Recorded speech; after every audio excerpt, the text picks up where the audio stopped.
Welcome to Adeptus On-Air, the show where we examine how individuals and companies make decisions that drive their business and personal success.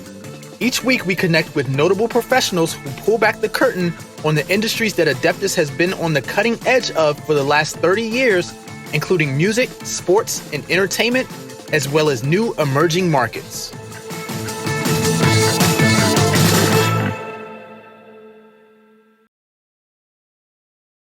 Hello and welcome to another edition of Adeptus On-Air. Today I am joined by Kebi Joyal. Kebi, how you doing? I'm doing fantastic. Thanks, Mike. How are you? I'm doing well, thanks.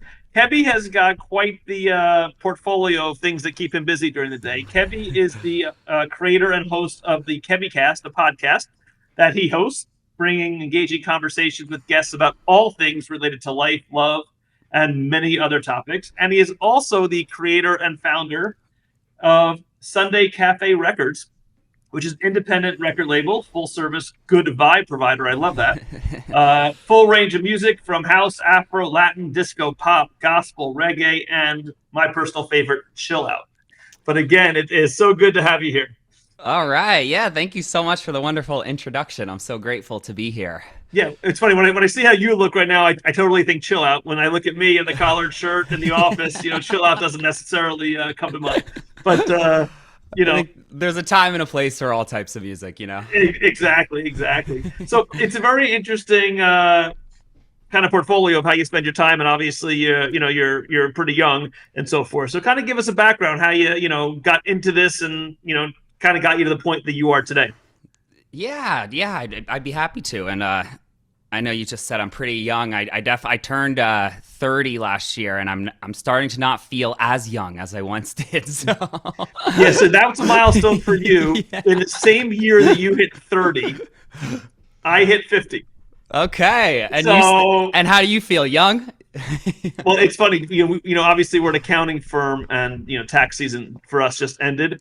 Yep. So for the few weeks, probably a month after tax season, I feel anything but young. I'm still dying to go to sleep at night to catch up from the lack of sleep I had for the last 2.5 months. But for sure, as the weather gets better, we're in New Jersey. It's been an awful week. We're like in the 50s, but as the weather gets warmer and the sun comes out, I definitely feel better. Yep, and with that inherently, I feel like I could do more. I can get outside. I can run outside. I can jog outside, and absolutely makes me feel younger at that point. Yeah, I'm in Connecticut, so we have similar weather at the moment. The last week has definitely been ups and downs with the weather, and kind of all over the place. But yeah, I'm feeling good and excited to chat and connect. And this is actually my first guest appearance on a podcast.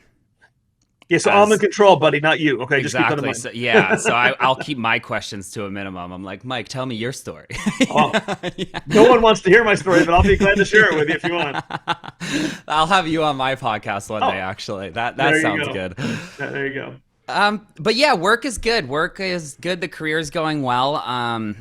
Most of my career has been spent in the music industry as a DJ and performing artist. And that started when I was about 15. I remember I saw a video, actually. My brother was going to a college in Canada. I'm Canadian. And my brother was going to a school up there, and he sent me a video of a party. And it was unlike anything I'd ever seen before. And it was with DJs, and coming from a small town in Connecticut, I wasn't very exposed to an electronic music scene. Sure.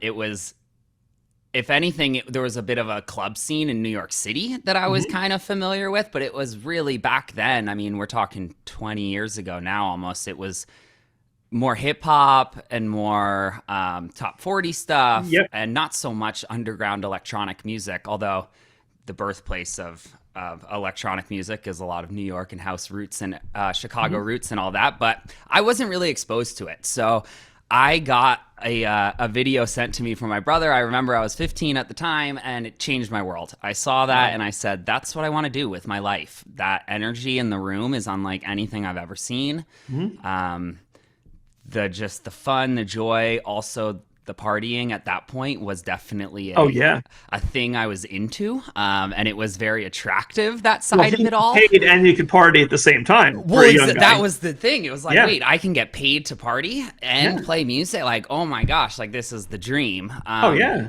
So I went in and I got my first set of CDJs or turntables, and from there I just started playing some high school parties, some like I think some Sweet 16 birthday parties were like my first gigs. I ended up playing a school dance at the high school, just kind of really small house party type of stuff. Yep.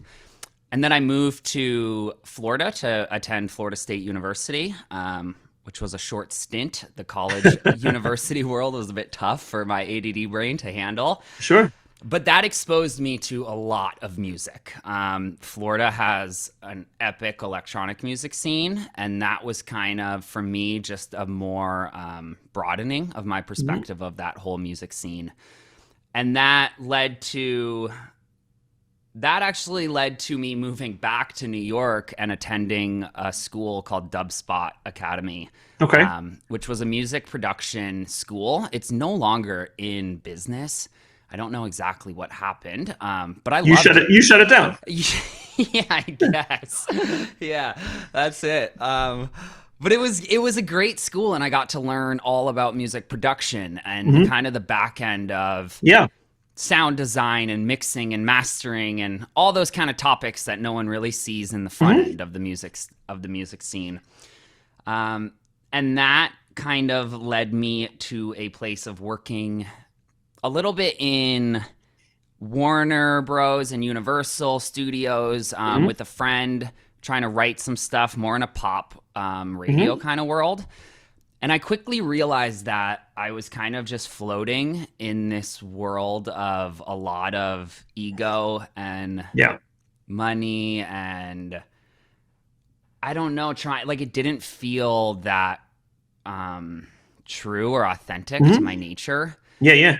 And at a young age, I was like 20 at the time, and I was pretty much addicted to Adderall at the time, so that definitely kept my brain spinning in tons of directions of just moving, but it also numbed me a bit to a point where things just got really disconnected for me.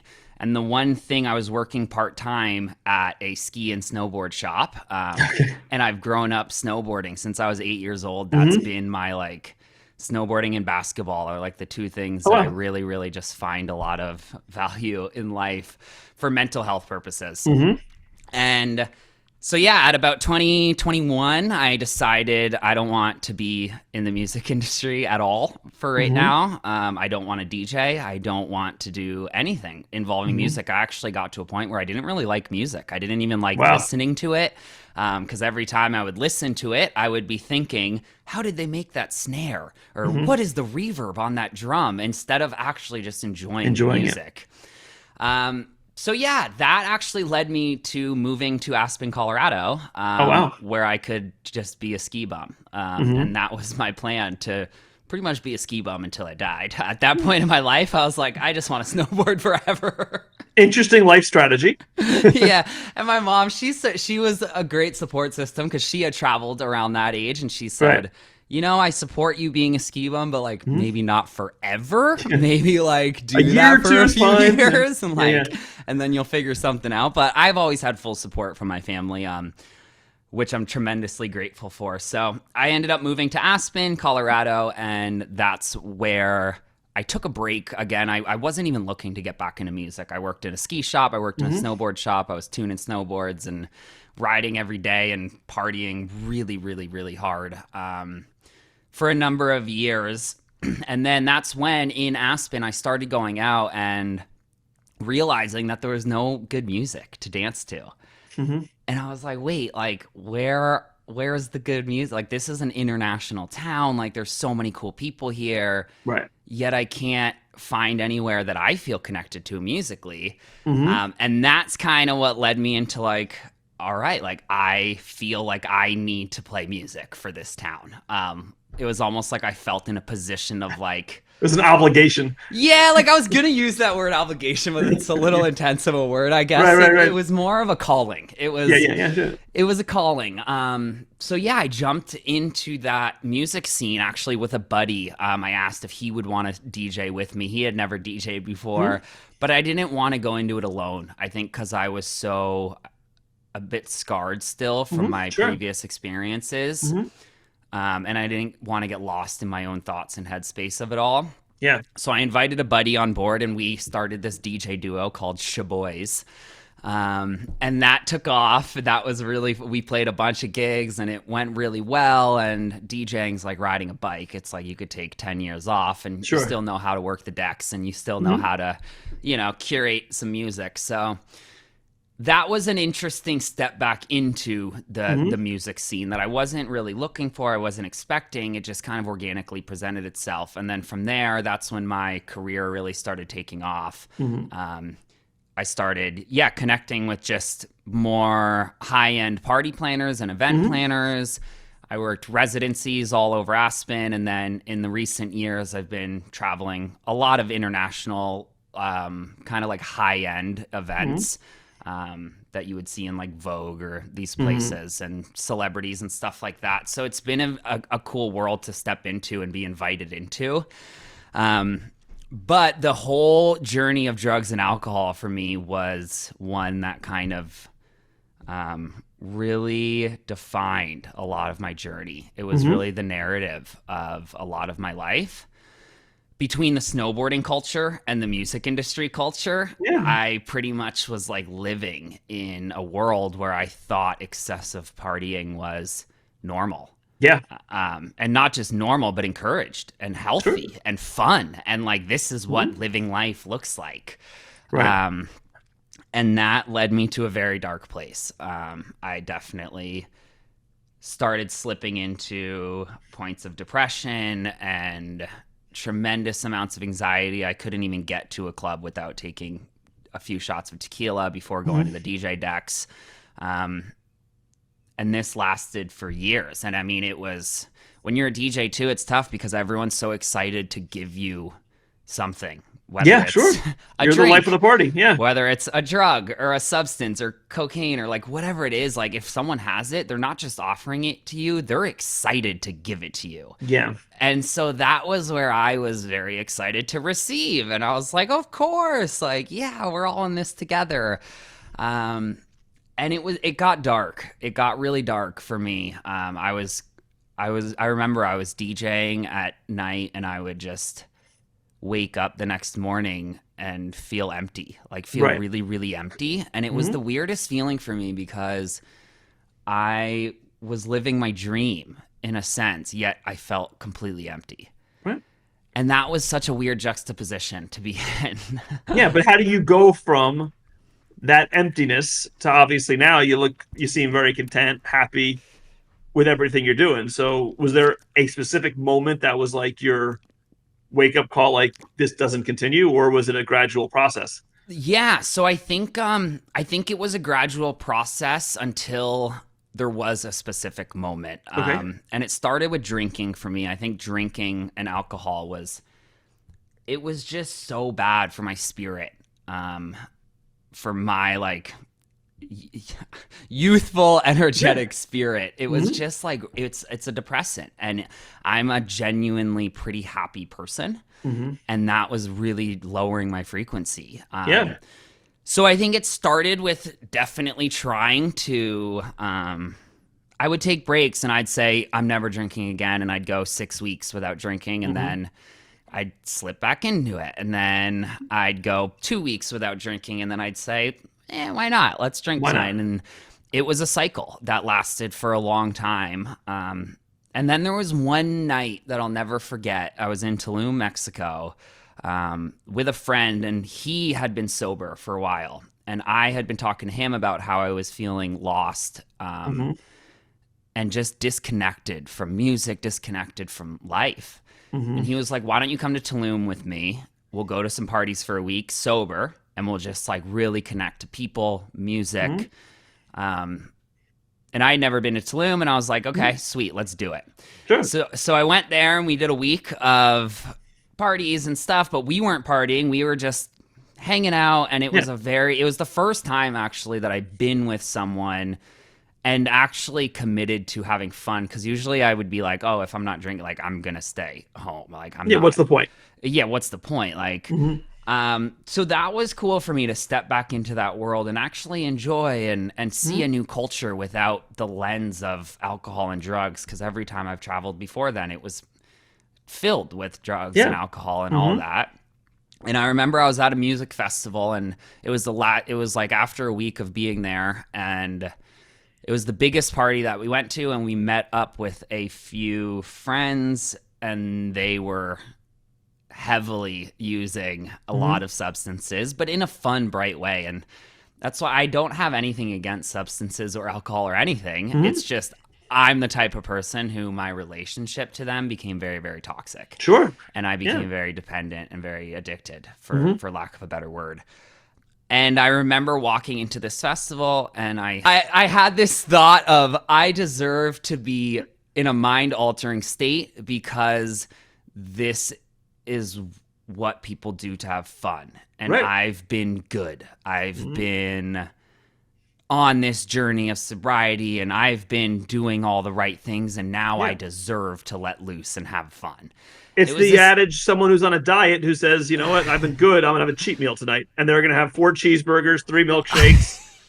It's the same concept. You just nailed it. So I took the equivalent of 4 cheeseburgers in the form of substances, and that led me into a state that I'll never forget. I just left my friends at some point, and I went and sat on this tree in the middle of this festival. Like, not on the tree, like I sat at the base of this tree and just I sat and I just watched everybody, and I just started people watching how much fun this person was having, and how happy this girl looked with her clothes, and taking pictures of her friends, and like everything about it. And it just hit me that I wasn't where I was supposed to be. I was like, I'm not supposed to be here. I'm not supposed to be in a party environment. Like, this isn't me on the most authentic level, even though I've spent 10 years of my life trying to get into this scene. I had this awakening moment of like, wait, I'm trying to be someone I'm not.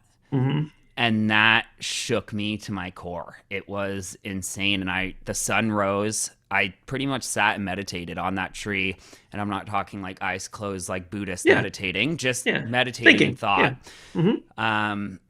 And that until sunrise, pretty much. And then at sunrise is when I went and found my friends, and I walked out of the festival with my friend Lucas, who I'd been sober with that week up until that night. He was in a great mood leaving the concert because he was still sober. He had a good night, exactly. And I looked at him and I said, I think that's the last time I ever drink in my life. And he looked at me. And was it? Really? And it was. And that was over 4 years ago now. Good for you. So that was, as far as a defining moment, that was probably the defining moment. And once I eliminated the alcohol, everything else kind of followed. I was no longer like doing the other drugs that I was involved in that party scene. My whole world just kind of started shifting from hanging out with nighttime friends to hanging out with daytime friends. And really just getting involved in a more... Plus learning you can have fun without the alcohol. And I think it was relearning what is fun for me, because I think we get into this spot where it's like, oh, you can still do that and have fun. But for me, it was realizing I don't need to force myself and try to have fun in a situation that I actually don't feel aligned to. I'd rather sit at home and work on some music. And that to me is fun. Whereas like my whole definition of fun started to change. And I used to equate happiness with fun. And it was like I really was a fun seeker for my whole life. And I think that night, everything in me shifted to equating happiness now with peace. And that, for me, correlates way more. When I feel at peace is actually when I'm happy. It's not when I'm having fun. That's like a spike in dopamine. And that, I think, really shifted my whys onto why I was doing music and why I was creating music. So that actually led me to when the pandemic hit, pretty much I moved to Tulum, Mexico, because I loved it there. And Aspen shut down, and I knew there would be no work, parties, no parties, exactly, no DJing, no skiing. If I can't snowboard and I can't DJ, then it's like, okay, let's get out of Aspen. Yeah. So I moved to Tulum, Mexico. I thought it was going to be a 3-month quarantine stint. I mean, the whole world, we didn't know what to expect. Yeah. And it ended up being like almost 2 years. Wow. And that was great. It was a great journey. And that's where I really started to connect with how different I am than I think a lot of the world I always associated myself with, and all the friends who really find joy and connection in partying and going to these festivals till 6 a.m. It's like I was finding more connection in my morning meditations and my prayer and my deep talks with my friends and my just production with music and creating and all that. And that's what led to starting a record label where I was like, what can I do for more longevity, sustainable projects that keep me in a healthy, balanced mindset of connecting with individuals on a more sober level, but still involved in music and the scene and all of that. Yeah, it's something you love, but for you, it's a safer space and it's a happier space. Yep. So that's kind of the journey of what led me to starting kind of the projects I'm in now, which is the record label Sunday Cafe Records. And we've started a weekly radio show, and that's been great. And then that kind of led into the Kebi Cast, which is a newer project. And that's a podcast where I really want to kind of talk the behind the scenes that people don't necessarily see, especially in the music and entertainment worlds and all of these things. A lot of these artists are actually very different behind the scenes and have stories that they would like to maybe touch upon, but they're not given a space to really touch upon that. So it's been a very rewarding process of curating some projects that lie more in the sustainable realm of music and life and love. Rather than just a party. And obviously, part of your objective of Sunday Cafe Records is to support you. You know, you need to make money, you need to live, you have your bills, you have your responsibilities. How are you building that label? How are you seeking musicians to work with? Like, what is your approach to, building the brand? Yeah, so the record label world has been interesting. That's been something I definitely, that old saying, fake it till you make it. I pretty much just started. I started an LLC and I kind of did the branding and everything. And then there's a website called Label Radar, and they're a great website. So shout out to them. But they connect artists, unsigned artists from all over the world with labels. Anyone can join this site. I'm pretty sure it's free for all labels. It might be a cost for the producers, but it connects pretty much artists looking to become more of a collective of a record label. And it's interesting, though, because in today's world, we're not making a lot of money off streams. We're not making money off CD sales anymore. There's not much money in the music production realm. So for most of my income, it does still lie in a live DJing setting. And that's where I've had to become way more intentional with where I'm DJing, who I'm reaching out to play, and the type and style of events that I'll be playing. Whereas 10 years ago, I really wanted to just be in a nightclub with raging music. Now I don't mind flying to Italy to work with these party planners on a big elaborate wedding weekend where I'll play a pool party one day, I'll play maybe a cocktail hour another day. But it's a world that I never really pictured myself in. And now I'm actually finding a lot of enjoyment and fulfillment from it because, yes, it pays the bills.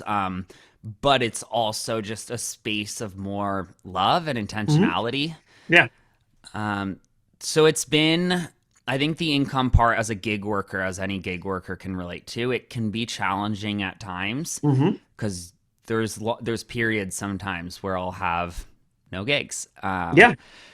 And I moved back to Connecticut. I'm back in Connecticut now, and I'm based in Connecticut. After a couple of years in Tulum, I was just kind of ready to come back and connect with family. I grew up in Connecticut.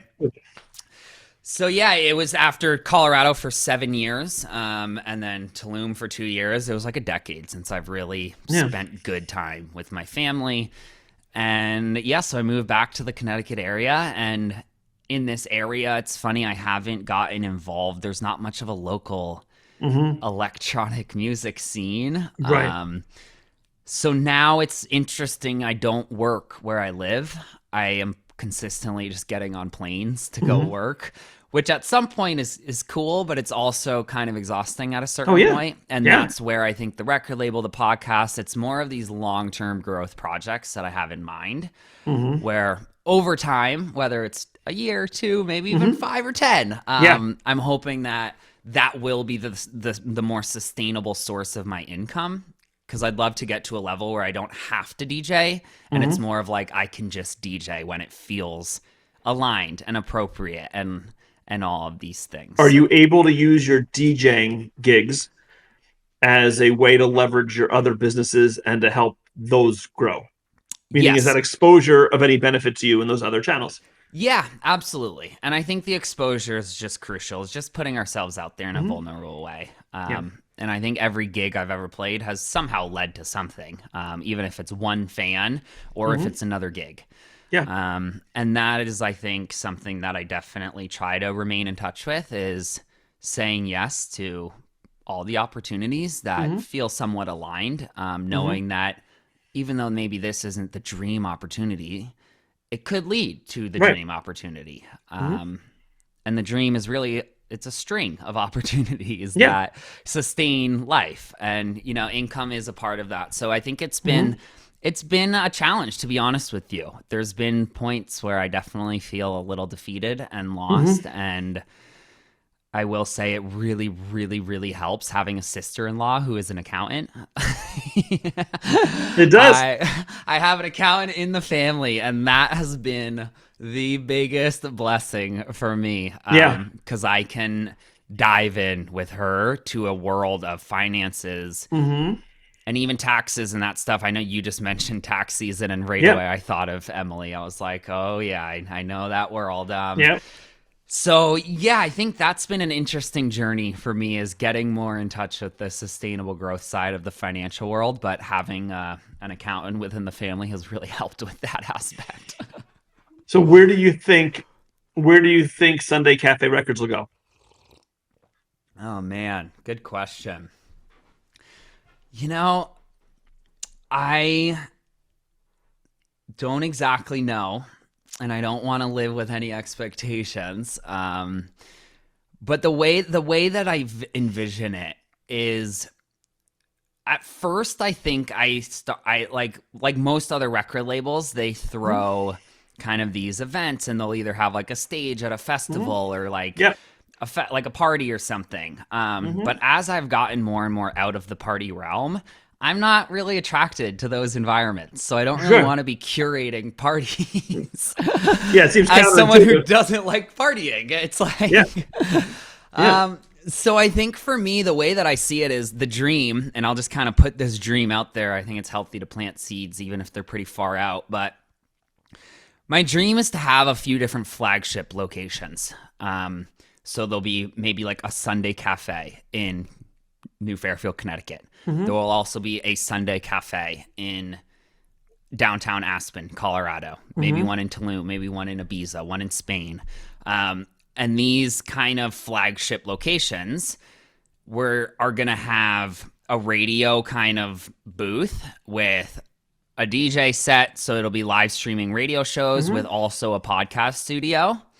And then in this setting of like merch and all the records from the label, like printed vinyl on the walls that are all for sale, like plants everywhere, just like a really healthy zen zone, and serve maybe even some coffee and like have it like a cafe type of feel. But not really in a party sense. It's more of like just like a vibe zone where we'll dive into conversations and invite artists to come play a DJ set, and then we'll talk to them for an hour about their life and their experience. Kind of like an author who writes a book and goes to Barnes & Noble and reads a chapter, then just talks about the journey of the book. 100%. Yeah, that's such a good point. I've never thought about it that way. But yeah, exactly. That's exciting. Those coffee houses are great, and you see them in certain towns. And I've gone to a couple. Now, it's funny. I don't drink coffee, but I love live music. And Okay. it's not even live music where I'm not a. It's not no one in particular. Just like going to someone you never heard of, whether just playing on a guitar, Yeah. or that kind of thing, and where it's not even the focal point of what you're doing. It could be, like you said, having a conversation with whoever you're with like good music in the background. Yeah.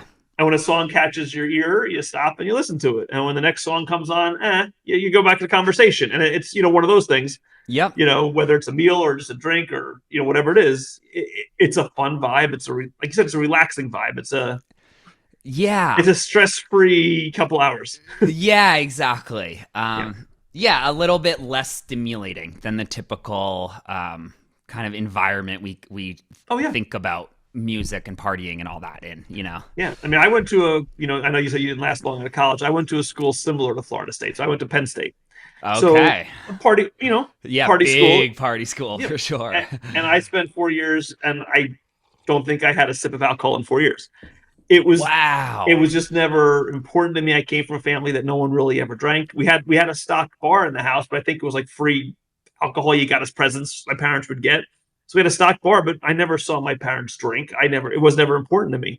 So for me, having fun would be doing whatever it was. I mean, we'd go to the parties, we'd go to the bars, but I had fun just hanging out. I hate to say it. I had fun watching people do stupid things that were drunk.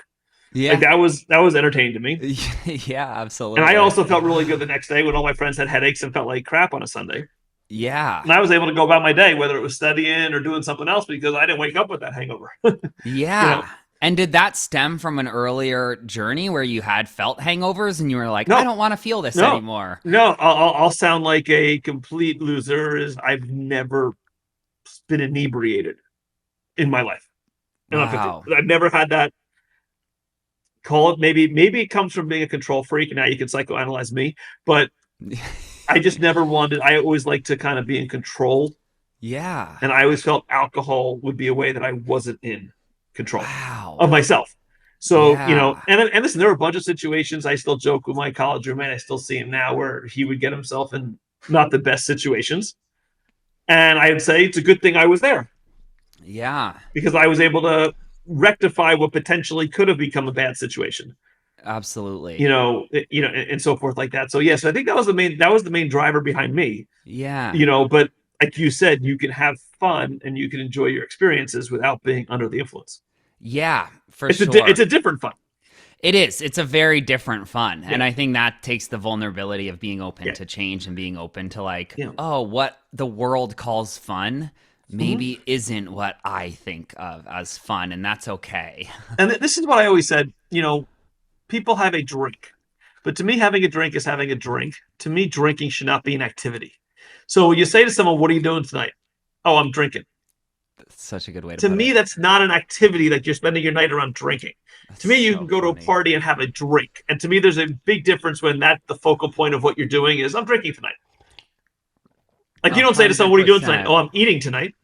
Maybe you're going to dinner with friends, but you say I'm going to dinner with friends. You don't say my activity tonight is eating. 100%. So to me, how is your activity drinking? And I get the concept, but I don't get the concept at the same time. And that's what I always say to people. That's not an activity. That's not how you can spend 5 hours. Yeah. Incorporate it in everything else you're doing. You go to a club, you're dancing. Go to a bar, you're hanging out with friends. That kind of thing. I think but if your intent is to drink, then that's the wrong way to approach it. For sure. It's like if you're using something to enhance a situation, that's one thing. If you're using something as the situation, that's a whole different other thing. Listen, the people who go home at night, and I have a lot of friends who do it, have a glass of wine with dinner to unwind for the day. Yeah. That's wonderful. That's great. Yeah. You enjoy it. You're not dependent on it. It's whatever. But those people now aren't going home and saying, okay, I'm going home, I'm drinking tonight. And they don't get home and say, okay, not watching TV, not doing this, not hanging out. I'm just going to drink. Yeah. I think that's the fine line between when it's okay and when it potentially pushes, some boundaries. And I think that's when some people, maybe like yourself or whatever, get into a situation where that's the objective tonight. It's to drink, it's to do this, it's to do that. Yeah. And I've never thought about just that simple wordage, how that really flips the script of perspective. It's like two people could be going to the same exact concert. You ask one person, what are you doing tonight? I'm going to a concert. You ask another person, what are you doing tonight? We're going out drinking. it's like the same activities, but Yeah. different intent Right, behind the that's right. activities. So Yeah, it's like it all comes to I'm gonna go to one of those intention coffee houses of yours or whatever, and maybe there's alcohol. I'm gonna go listen to some live music. You're Yeah. gonna go and you're gonna drink. Yeah, that's such a good point. And I think it's just, and I there's parts of me where I wish I was the person Yeah. who could enjoy a drink. I really wish I was the person who could do some drugs here and there to get out of this Yeah, world and like, Sure. you know, experiment and have fun. But like, I'm not. I've learned at a very young age that I've used them as devices to escape this reality. And that started very, very young. Like I got kicked out of high school for drinking when I was in 10th grade. And I'm a very sensitive human. And I think I've had a hard time fitting into the complex of this society. And part of me just wanted to escape it at a very young age. And I was using anything I could to escape reality. Yeah, and it's not just that. Addiction is a brutal thing. No matter what kind of addiction it is, whether it's a food addiction, whether it's a gambling addiction, drugs, alcohol. Yeah. You know, you're smart. You got away from it. And the important thing is to stay away from it. Like you said, you went a few months and then boom. You know, it's the key is, you know, put your mind elsewhere, which you've done. I mean, think about it. You've got great journeys going now with your DJing, with your podcast, with your record thing. So I think it's a credit to you. You put yourself in a great position now. Thank you. You've laid the framework for how you want to spend your next 5, 10, 15, 20, 30 years. Yeah. Yeah. And as I think looking back, I'm just grateful for my journey because now I feel that I have some perspective on the other side, the dark side.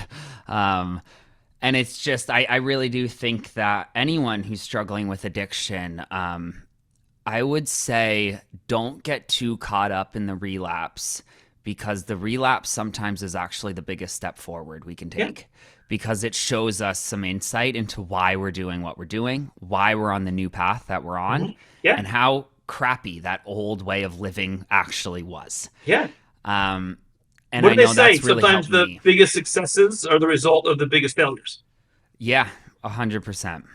You know, and sometimes you got to fail 4 or 5 times, whether in my life, maybe it's bringing in new clients and you propose and you fail and propose and you fail. You know, you could give up or you could get more motivated, change your approach, and then you get a big success out of it. And you could put it to anything, you know, not signing an artist that you want to get.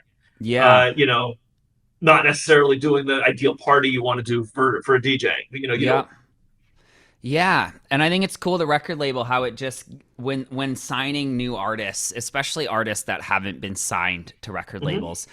I think in today's day and age, it might sound a little like a big deal almost, but it's really not. Like it's like I said, there's not much money being made from streaming these days, so it's like really a record label. It's just what a record label is in today's world is there's certain distributors that work with the biggest stores on the market. Like Beatport is one of them, TrackSource. There's a few in the electronic music world that everyone buys their music from.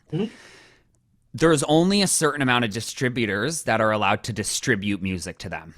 Yes. These distributors only work with record labels. They don't work with individuals. So it's like if you want to be kind of officially releasing music in these worlds, it being a part of a record label kind of just gives you that foundation of I'm involved in this industry. I'm a professional in this world. My music is good enough where somebody else wanted to release it for me. Yeah. And I think that to me has been the biggest blessing in signing artists that maybe haven't been signed and it's their first label. The amount of joy they get from just feeling seen and feeling heard for maybe the first time in their music production life, I think that is the ultimate blessing. That's the feel good side of it. Yeah, that's probably the feel good side of it is just seeing people and telling them like you're great at what you do. And I love this. I don't know you, but I love this. It's one thing when your mom is telling you, I love this, or where your best friend is saying, oh, I listen to your music. But when you have someone from across the world reaching out who has no idea who you are or what you represent or what type of human you are, saying strictly on this sound, I like it. And I want to release it and I want to put our name behind it and to take pride in it. That I think is just really cool to give people that opportunity to be seen and to be heard, you know? Yeah, no, it's funny. Quick story that I'll wrap up with you. so, as I'm doing this podcast, we're talking to different people, in all different, genres. And if you go back and look at the other ones, we've had TV actresses, we've had mortgage brokers, insurance brokers, reality TV, a whole bunch of things. And, one of the first people I talked to was a pretty renowned author. And, full disclosure, I'm not a big reader. It was someone I had not even heard of. Yeah. And, I did my research, that kind of thing. I had a great conversation with her, really good, learned a lot and so forth. And, I posted it on, my social media pages. I always tag, when my podcast goes up so people can listen to it. Yeah. And I get a text from a friend of mine who I went to college with, who I hadn't talked to probably in a couple of years. It's like, oh my God, you just talked to blank? I love her books. And she goes, can't wait to listen to it. And then I get a call from her that night. She goes, oh my God, that was great. I can't believe you, So that was like one of those feel good moments, because to me it was, okay, doing a podcast, whatever, and so forth. And I got such positive feedback from someone who I didn't even talk to in a couple of years. Yeah. And you're right. Those are the feel good things. Like, that's what, that's one of the reasons we do this. Obviously we're doing this to kind of, get our name out there, build our brand, etc. But that was a very cool, I'll call it a feel good moment, just to get that call, like, wow, great interview. I can't believe you got to spend that time with her, kind of thing. Yeah, absolutely. And I will say, just from that sense, just for you giving me this space to share a bit about my story and my journey, it allows me to feel more seen and more heard. Yeah. So thank you from the bottom of my heart. I really, really appreciate it. And what I like about this forum is, I kind of had in my mind, I like these conversations to flow organically, but I kind of have in mind where I want to, hit what I want to talk about. And you talking about your journey and your struggles and stuff like that totally took this in a different way. And I'm so glad it did. For sure. I'm just, that's what I want this to be, is I want someone to be listening to it and it kind of just be a genuine conversation among two people, shooting the breeze and whatever. Yeah. And if people can get something out of it. So, if it was beneficial for you, that's great. I thoroughly enjoyed talking to you, and I'm glad it went this way, as opposed to, if I have a list of 10 questions, I'm asking you question 1, 2, 3, 4, 5, people are going to sign out by question 4 or 5, because, it's a interview. Yeah. And I'm really trying to make these podcasts more, conversations than interviews. Yeah, absolutely. And I really appreciate that style of interview, and I appreciate the platform. And maybe just to circle back around to wrap things up in a more numbers scenario and accounting, to try to tie it all in. Yeah. I will say a tip that I can leave for anyone that's really helped along my financial journey. Yeah. My friend Lucas, he's actually the one who was sober when I went to Tulum. He's been on his own journey of creativity and growth and finding himself through sobriety in different ways. And he actually created a money class, and it's called The Big Split. And this was the second money class that I've taken. The book Rich Dad, Poor Dad really impacted my life. And there was a money class called Money EQ with Ken Honda. And that class really impacted my life. And it talks about how we're in a relationship with money, like anything else. It's not just a thing, it's an energy. And it's the more we give, the more we get, the more we appreciate it, the more it appreciates. Like it's this relationship thing. And one of the techniques that Lucas shared with me was this concept called the big split. And pretty much whenever time money comes in, it could be $1 or it could be a couple $1,000s. I'm splitting it right away between 4 of my bank accounts. And the first place it goes is a savings account that is literally called Pay Me First. That is the name of the account. Yeah. And it's just almost this thing where we all live, I think, so caught up in the external world sometimes that we forget that, like, we deserve to be paid, like ourselves, our savings account. And we deserve that, even if it's the smallest little amount. And we not only deserve that, but that like should go first above everything else. So I think that, to me, just simply splitting my money when it comes in, at the beginning of each month, I'll write down percentages for how I want my money to look over the month. And I'll say, so I have 4 accounts. One is my Pay Me First savings account. The second is my personal living account, which is for everyday living. The third is my business account. And then the fourth is a tax and debt account. Yeah, sure. So that way I can have some money for taxes when they're due at the end of the year. Yeah. And I think, and those percentages can adjust, and I can look at my numbers and say, you know what, I don't have a lot going on in life right now. You know, everything's pretty taken care of. I don't need to be putting 40% of my income in my personal living. I can live off maybe 20% for the next month in my personal spending. Yeah. So it's like at the beginning of each month, I'll kind of look at my numbers and I'll see these 4 accounts. And also when you have 4 accounts, I feel like it really impacts the way you see numbers, because if you just saw $10,000 in one account, you'd say, I got $10,000. Like, I'm doing pretty well. I'm going to go spend. I'm going to maybe buy this new hoodie. I'm going to go out to a nice dinner. I'm going to just, you know, live life a little more fun and lavishly as I deserve to. Yeah, sure.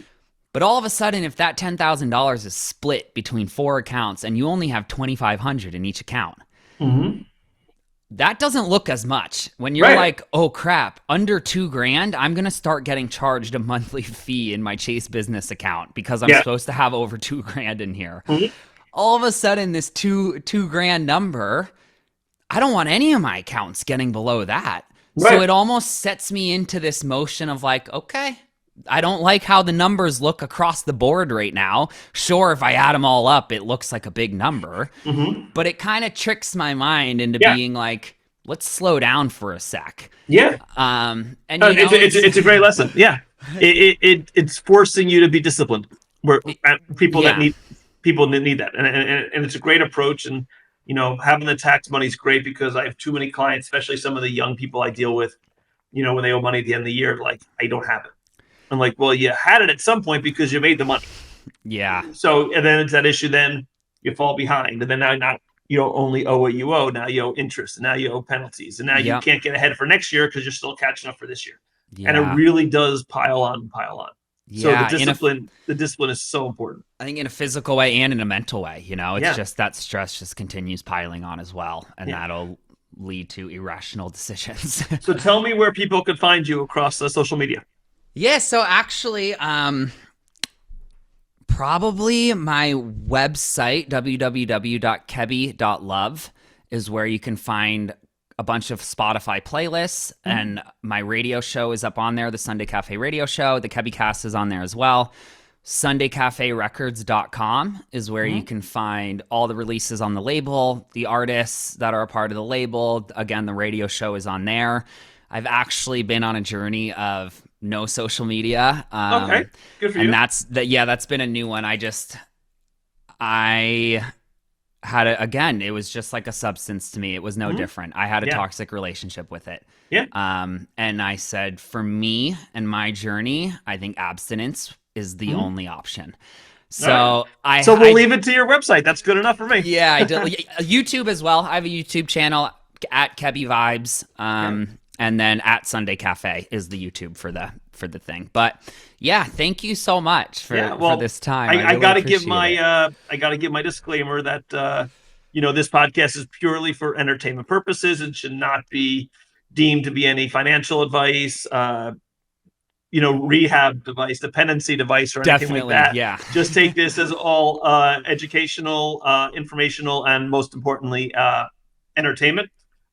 Please look at us on all of our social media platforms. We just rolled out our YouTube channel with all the podcasts that you've been listening to over the past few months on Spotify or the other apps. You can now go to our YouTube channel. Please subscribe. Just put in the search bar Adeptus Partners. It'll come up.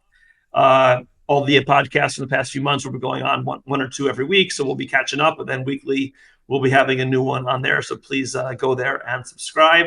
Kebi, I've enjoyed this so much. It was really good getting to know you. And I wish you and your businesses nothing but the best. Thank you so much. I really, really appreciate the space, and I'm very grateful for these times with you. Take care. All right, take care. Thanks for listening to Adeptus On-Air. If you like this episode, please subscribe and leave a review. If you have a question related to this episode or have a request for what you would like to hear, please email us at marketing@adeptuscpas.com. You can also find us at adeptuscpas.com online or follow us at Adeptus on social media. The views and opinions by the podcast speakers and guests are solely their own and do not reflect the opinions of Adeptus. This podcast provides general information only and is not intended to constitute advice.